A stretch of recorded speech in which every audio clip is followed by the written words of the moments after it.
Uganda versus Jameson Kasigazi. Uganda versus Jameson Kasigazi. Abamuvunaana abajulizi n'abagoberera.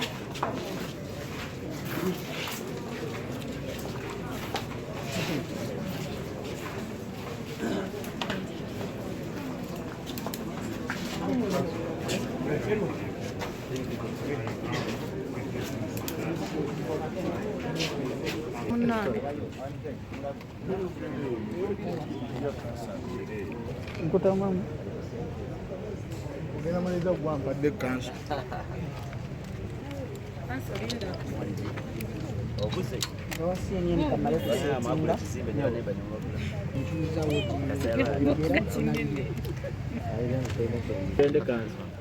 Wanajise nyege malengo mtovile mvuno. Kale 1 2 3 tugende. Mwami ono kama hizo sasa. Tubadde live. Speed nga mwina nyingi. enjala we go agakutuuka wasegerenya initiate zitandika soka Uganda kansa kye kibaddewo. Okay, amanya Geoffrey tulyamusima okuva ku American Company Advocates. Olunaku lwayo tuzze mu kooti wano e Makindi okulaba nga tulipresentinga client waffe weoba client baffe ababiri si papa ne mukyala we.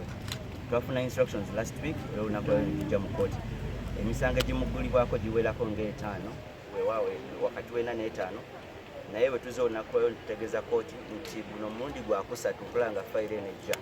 Kitegeeza webanga gavumenti erina obujulizi balina obulina okuba nga obujulizi bukoze ki bufulumye naye kyennaku nnyo obujulizi bunabeera kooti nebawo olunaku olusembayo okulaba nga bajja banyonyola kooti lwaki investigations obujulizi balina okuleeta bulina okuba nga buwedde. Ekyokubiri kyenreizinze mu kooti kibadde kikwatagana eddembe lyabwe ery'obuntu. Tujjukire bwe baabakwata naddala omukyala baamuteeka mu kaguli ka poliisi okumala wiiki nnamba ate ng'alina omwana w'emyezi 3 weewaawo yali tanaweza myezi 6. Olwo tegeeza kooti that eddembe lyabwe ery'obuntu baalirinyirira. Olwo tulina okukola buli kimu ekisoboka okulaba nti guno omusango guggyibwawo ku lw'ensonga. Si papa ye baamukwata baamusuzamu okumala ebiro ebisukka mu 3, omukyala baamukwata okumala ebiro ebisukka mu 7.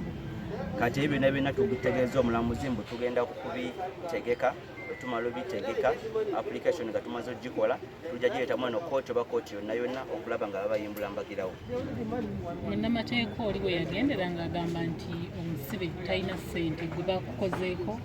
Obukosi biri bigambo bya munnamateeka. Ekisooka baba batusomesa amateeka luzira ekintu ekisinga obukulu baba batugamba gye tuyita confidentiality or principle of confidentiality nti ebadde wakati wo ne client ebisigala byamu babiri si bya mawulire. Kati ku nsonga z'okumpa oba bampadde ssente oba tebampadde ssente gyoli wakati wange ne client wange naye era tukitegeere nti si papa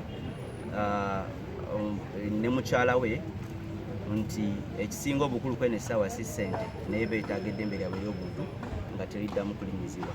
Omwana bamutwalira kuba kooti yaleka eragidde bamuwe luzira.